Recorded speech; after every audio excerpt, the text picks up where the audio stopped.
Ова е автомобил кој што ако треба накратко да се објасни, тој ќе биде најкомфортниот и најудобниот, односно за прикладна цена добивате суспензија како во најскапите автомобили.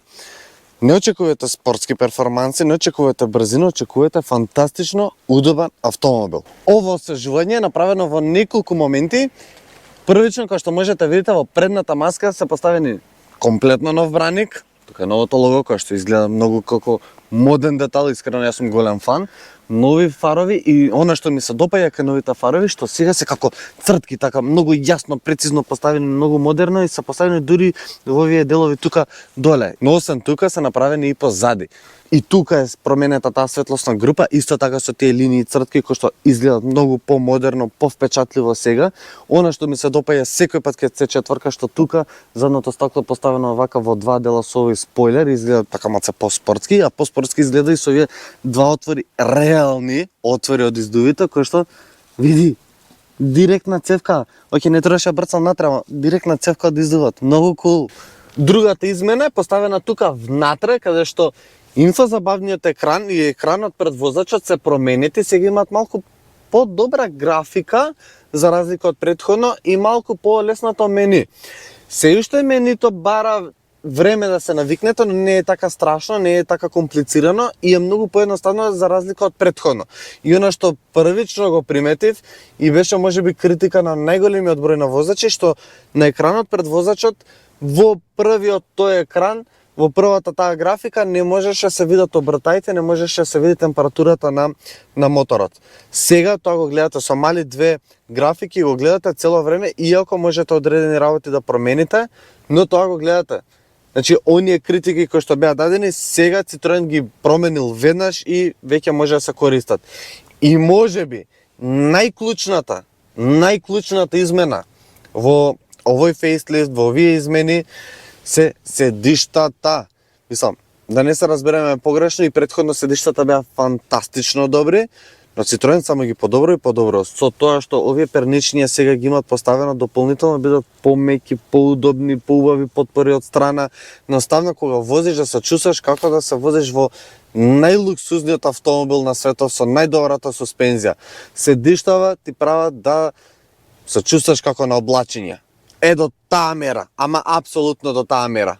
Веќе знаете, во последниве неколку епизоди, во последниве неколку години трубам цело време дека кинезите тотално ја променуваат светската автомобилска индустрија и освен тоа што ние го знаеме, почнуваат и голем број на европски гиганти тоа исто така да го дознават, кој порано, кој подоцна, но кај Citroen е нешто што општо кај француската автоиндустрија нешто ме фасцинира, тоа што некако на време и пред сите не изненадија дека тие многу јасно саќа пораката и многу брзо прават големи промени во нивниот поглед на автомобилизмот и се враќаат на она кој што долго време беа препознатливи по она што ги знаевме, по она што ги баравме и затоа почна да прикажуваат некои автомобили кои што искрено мене многу ми изненадуваат, бидејќи се едноставни и кул решенија кои што не чинат скапо, се многу добро размислени, а при тоа се многу практични, многу корисни за нас.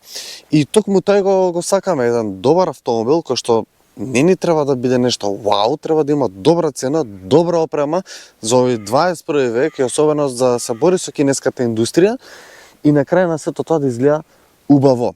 Citroen C4 за прв пат од оваа нова генерација го возев пред некои 5 години кога првично се представи на сцена и искрено и тогаш бев фасциниран од тоа како изгледа. Мора да признам дека Citroen малку не збуни со овие неколку модели во поглед на како се позиционираат нивните модели, бидејќи оваа генерација на C4 се смета се уште како хетчбек, се смета се уште во категорија на Golf, на Kia Ceed, на Seat Leon и така натаму. Но ако го приметиш вако пува, ќе сватиш дека е многу поиздигнат, има некоја висина како некои SUV-а кои што денес се прикажуваат и дополнително тоа има поинтересна форма.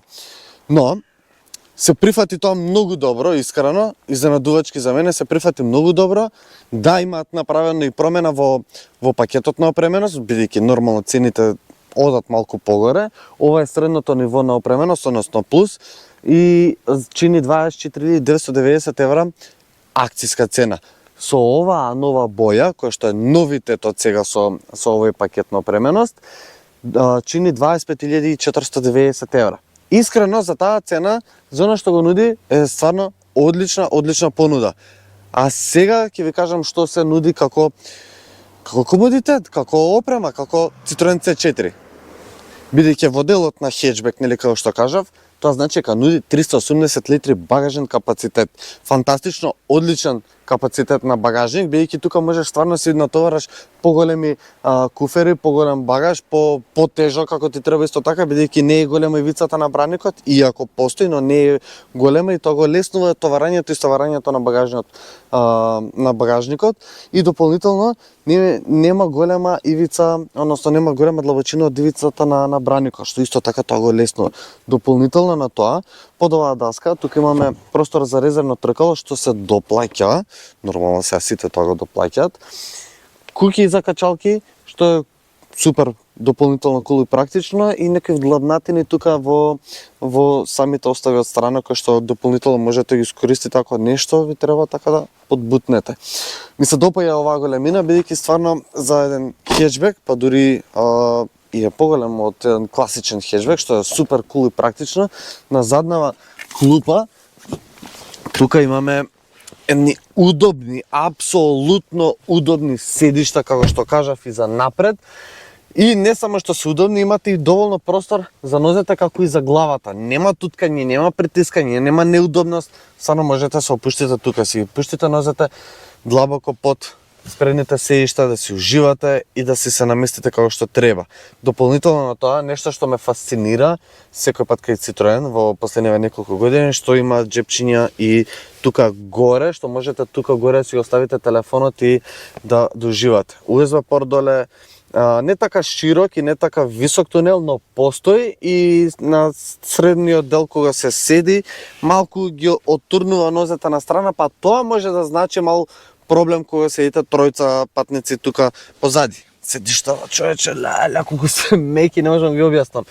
Но, нема наслон за рака, но имате многу достапни ISOFIX куќи покрај овие патенчиња тука што лесно се отварат и затварат и можете лесно да поставите детско седиште, бидејќи на крајот на денот ова возило до сега што имам приметено во 80% случаевите се користи како второ фамилиарно, како прво фамилиарно возило за млади брачни парови, а и гледам дека во одредена група и за помладата публика како прво возило стварно го користат, бидејќи кул и шизичка.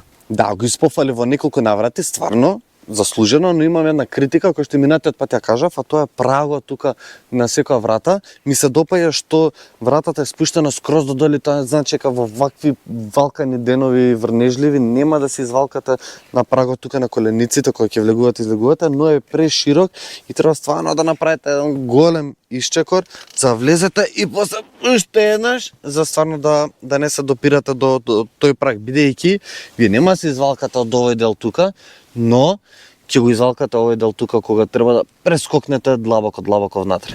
Да, кога ги ставиме на хартија, не се некои големи, огромни измени, кога да кажеш леле комплетно нов автомобил, не. Во глобала, истиот автомобил, истата платформа, истите мотори менувачи во глобала до некаде, ќе ви кажам зошто, но оние измени кои што се направени се толку многу битни.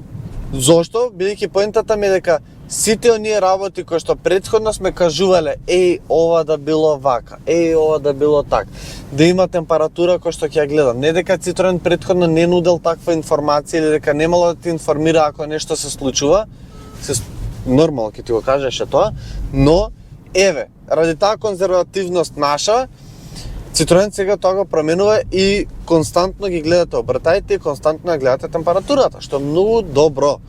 Да, и тука е помалиот екран во оваа средно ниво на опременост, во повисокото имате и поголем екран и амбиентално осветлување и така натаму, но мора да кажам дека ова тука што го гледаме сосема доволно, бидејќи стварно за 24.990 евра кој што чини овој пакет без дополнителни работи, како пример тука бојата која што чини 500 евра, И тоа значи дека во моментов конкретно ова возило што го возам чини 25.000 евра и 490 евра. Што искрено е сосема солидна цена ако видиме целата конкуренција со цените каде отидоа, за која опрема, дополнително на тоа кинеската инвазија која што стварно не фасцинира како за одредени цени, какви пакети, какви мотори, какви перформанси, тоа е лудо, стварно лудо, но голем број на европски брендови не се сватија својата поента и не се сватија пораката која што им беше упатена дека треба да се вратат на некои работи и да се вратат во реалноста. Цената за одредени германски брендови конкретно во истава категорија, еве, ќе оставам вие да искоментирате, да сватите дека стварно е ненормално поскапа еве од Citroen кој што стварно ги нуди истите удобности. Грејачи на седишта, сите безбедносни системи, пред малку чувте како си титка, како функционира, како предупредува. Дополнително на тоа, ако искочам на автопат, ме задржува во лента. Она што ми се допаѓа, имам активно читање на радарска контрола, што е супер, бидејќи го препознава секој знак, ме предупредува при тоа ако надминам. Така да, убави системи кои што функционираат, добра опрема. Одлично е тоа што тука ги спуштиле овие копчиња од климуредот и се физички и со тркалца, ставно ти биде да не биде комплицирано да чекај дали титнав точно, дали кликнав тука на екранот, леле сум наместил нешто друго. Нема таква комплицираност, едноставност и кул. Тоа е поентата на Citroen, тука добиваат, Citroen си го сватија тоа и газат, апсолутно газат, нема потреба од комплицираност. И она што ме фасцинира, како бе може за 24.900 евра тука, убав мек материјал. Да, надоле е нешто подцврста пластика, но е убаво цврсто склопено, нема крцкање, нема тропање, нема некои непријатности внатре. И најголемата тајна, која што Citroen, мислам дека нема да ја кажат никогаш, е тоа што како бе може за оваа цена да се чувстваш ти исто како во Rolls-Royce, исто како во BMW, седмица, Mercedes, Maybach, ме сваќате поентата. Удобност, луѓе, комфорност, не знам како да ви објаснам колку тука стварно убаво. Ако една работа треба да ви кажам зошто го купиш новиот Citroen C4, батали опрема, батали цена, удобност. Не постои една кола на пазара во оваа категорија која што нуди ваква удобност и ваква елеганција во возење. Не очекувате спортски перформанси, брзина, и ако имате, на располагање имам 1.2 130 конски сили, кој што перформанси искрено се сосема окей, убаво забрзува, еластичен мотор, не стартен, но е еластичен, убаво знае да потегне кога ти треба и тие перформанси кои што ги нуди во тој момент се сосема задоволителни за она што ќе се користи автомобилот. Затоа кажам, не очекувате високи перформанси, не очекувате Golf GT и така натаму 300 коња, но очекувате возење како на облачиње, очекувате возење како Rolls-Royce, очекувате удобност, кичмата ви кажува, брат, фала ти, овие тука перничиња, не можам да ви објаснам колку многу се удобни, колку многу, кога ќе седнете кажеш, едноставно се опушташ, се препушташ на возилова. Дополнително на тоа, целата суспензија како функционира, ме подсетува во одредени моменти како старите Citroeni, со оние бомби, со оние хидравлични амортизери. Стварно многу добра амортизација. Минатиот пат малку повеќе објаснував за суспензијата, за амортизерите, но тука малце поише ќе се задржам на седиштата, бидејќи стварно направиле ни седишта да најелегантно би кажал како Dormeo. Memory пена. Значи кога ќе легнеш на Dormeo, кога ќе осетиш како душекот ваката гушка и ти се мести според телото и ти е баш најидеално и не сакаш да станеш од сабале од кревет, истото е и тука. Седнуваш, седиштето те впива, уживаш во него, едноставно ти е елегантно и не сакаш да станеш, не сакаш да заврши вожење, бидејќи стварно не се уморуваш тука. Нема клатење, нема тропкање, нема цврсто. Сум имал прилики, кај што сум ви кажал, добри се, удобни се седиштата, но биле цврсти, биле малку покрути. Тука, човече, ова е облаче. Не знам како поубаво да ви го кажам, освен возење како на облачење. Да, 1.2, 130, како што кажав, конски сили, добри перформанси, мотор кој што не е бучен, тоа е една голема позитива, мотор кој што е еластичен, како што кажав, и менувач кој што е 8 степен и кој што многу добро се врши својата работа. Ама добро, стварно. Има ти лопатки тука зад воланот, кој што најчесто искрено ги користам за моторно кочење кога ми треба, бидејќи вака во урбаните средини стварно немате потреба дополнително нешто вие да контролирате, бидејќи си ги менува без да приметите, убаво, точно, прецизно, така да одличен менувач, 8 степен, одличен менувач.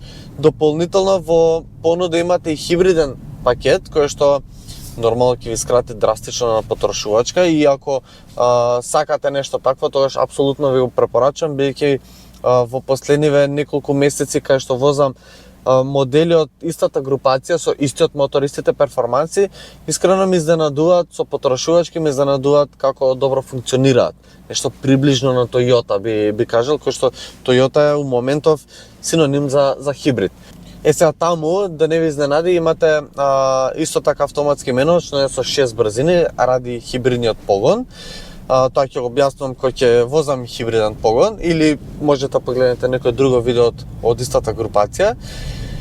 Исто така имате и мануелни менувачи, но јас би одел конкретно на овој пакет, бидејќи имате сосема доволна опрема за оно што ви треба, поврзување со екранот, со Apple и Android Auto, значи немате никакви проблеми за поврзување со телефон. Дополнително на тоа имате два USB порта, едниот класичен Type-A, другиот Type-C. Нормално имате и две остави за телефони, имате една исправена тука ако ви треба, за клучот остава. Под ова остава тука имаме и две остави за шишиња, нормално и под наслонов за ракава имаме некоја мала ситна остава. Можете ви да ставите многу повеќе работи, но едноставно сето тоа е дополнителна луксузност и комфортност. Полукожни сеишта, кој што не е вистинска кожа нормално, но убаво изгледаат, одговара многу со бојата надвор, искрено убав пакет ми е, но искрено не би ни одел на целосно кожни сеишта, бидејќи тука ради материјалот, ради седиштата како се направени, ми е многу поубаво, многу поудобно. Кожата можеби во одредени моменти и нема да ми се допаѓа како пакет. Во поглед на стабилност, е солидно стабилен автомобил, пак ќе кажам, за намената и за купувачите кои што би го имале. Ако влезеш малку поагресивно во кривина, очекуе мало пливање на возилото и тоа најмногу ради суспензијата, и тука ќе подсети најмногу на старите Citroени, кога ти мислиш дека се крена на две тркала кола, уствари стабилно е на сите 4 тркала, ниту едно тркало нема ти одскокне. Во секој момент знаеш што се случува со тркалата, бидејќи имаш добар, убаво прецизен волан и управувачки систем, убави контроли на педалите, убава конекција и убав фидбек добиваш од самиот автомобил додека возиш, да знаеш што се случува. Така да тајната на Citroen C4 е во удобноста, а удобноста ти е најдобро знаат како успеале да го направат преку седиштата и суспензијата. И апсолутно сметам дека за 24.990 евра, колку што чини овој пакет, можеби е една од најдобрите понуди во моментов на пазарот, од европски пазар, од европска понуда. И искрено многу ми значи вашата поддршка, ми е потребна за дополнително проложам со ова што го работам, за да видите вие многу повеќе епизоди и нормално да успеам да ви помогнам во вашето решавање на купување на ново возило што е можно подобро, за да ги споредите сите возила кои што ве интересираат и да знаеш што те очекува. За кој ќе тежеш да го пробаш, само да дефинираш, дефинитивно ова ми се допаѓа и ова не ми се допаѓа. А сега пиши ми во коментар што мислиш за Citroen C4 и нормално што мислиш дека во конкуренција би било приближно најслично и најдиректен ривал на овој модел. И нормално се гледаме веќе наредна недела со ново видео. Чао!